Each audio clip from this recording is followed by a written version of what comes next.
Welcome back to the Michigan Business Beat, brought to you on the Michigan Business Network. Chris Holman here, and we are at our studios at the Capital Region International Airport, so why not grab the CEO, right? The person who runs it all, Nicole Noll-Williams. How you doing, Nicole? Doing great. Great to be with you.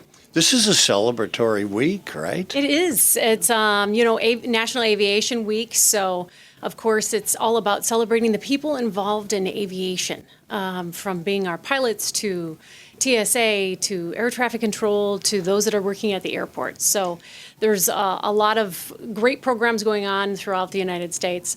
But I think important for us is making sure that we celebrate all the employees, all the people. You know, it's interesting because I don't think people even realize here in Michigan what a big industry aerospace is. Yeah, I know that I've seen reports where the Aerospace Manufacturers Association has ranked Michigan anywhere between 2 to 9 is competitive with the amount of aerospace companies that are located in their states. And so for here in the state of Michigan to think that we range in that 2 to 9, depending on how businesses are evolving, it's important to make sure folks that are out there looking at what career paths they might want to take in the future, there's a lot of opportunities in aviation. And beyond being a pilot or maybe a flight attendant, as somebody might think of initially, think about the mechanics. Think about, all the crew behind the scenes that's involved with an airline, from sales, marketing, leadership, planning. There's the operational departments. So no, it really is. So let's talk about the future of that, because you're talking about future here with expansion programs, but aviation in general, like where it's going.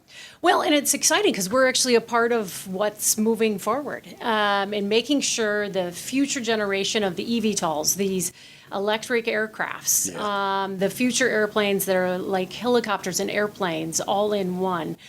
We've actually have had some great conversations with a company that we've been working with over the last couple years about future planning, and Michigan Economic Development Corporation came to the table in helping to secure 4 different companies here in the state of Michigan to support future mobility, air mobility. And this company, Beta Technologies, is one of those companies that's being supported with funding to help bring in infrastructure. So think of your Tesla charger that you need for your vehicle. They're basically creating these exact same charging cubes for aircrafts.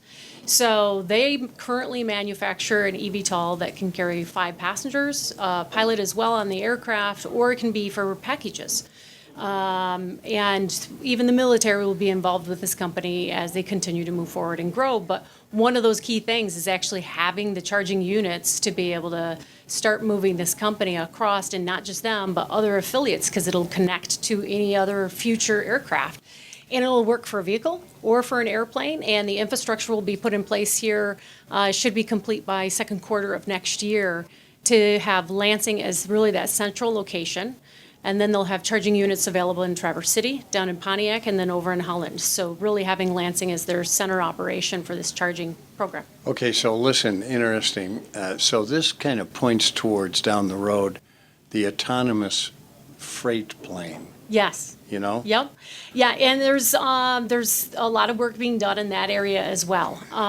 So it's interesting, and we're trying to stay as engaged as we can, be involved. Of course, our central location in the state of Michigan really benefits the opportunities for us to be involved. And I'm really excited about these opportunities that we can get involved right at the very ground efforts for these organizations, and see how things evolve and change and grow, and how we can be good partners. Well, I would suggest that celebratory this week over aviation is not just that. It's also the success that this particular airport, in a very tough time, has achieved. Yeah, we've had some great wins, but it doesn't happen without great people and the community being engaged and involved, right? So when folks are initially thinking about airports, they're not necessarily thinking about how that package got to my front door. They're really thinking about, how do I get down for a vacation, or how do they get to go see family on the other side of the country? And of course, we need to make sure that we're addressing those needs, and having Breeze Airways start up service to Orlando and to Fort Myers in October. Couldn't be more excited about that service getting started, because it is, again, they're adding more and more aircraft. So we're really at the starting gates with Breeze Airways and the potential of other destinations around the corner. So it's all about go to Breeze, book their flights. Orlando, Fort Myers, tell your friends and family, great deals, and it's got a multi-cabin aircraft, so you can sit in first class if you want. I'm really proud of the work you've done here because, and I say that because not many mid-size airports have grown in the last 5 to 10 years. There's definitely been challenges. Of course, the pandemic really put the brakes and actually pulled everybody back. And we're excited that we're seeing some movement forward, and we're helping to make sure that we're putting the infrastructure in place to support us for years down the road. And that's, to me, it's been a real focus on diversifying revenues and developing areas that we know long-term will benefit this region and the airport. And we couldn't do it without the great partners politically and those throughout the community. Well, and I have to tell you that nobody knows the ramifications on the local economy if an airport doesn't function well, so congratulations on that. You're welcome. Nicole Noll-Williams, the CEO of the Capital Region International Airport, which is where our studios are located. I'm Chris Holman. You're watching the Michigan Business Beat on the Michigan Business Network.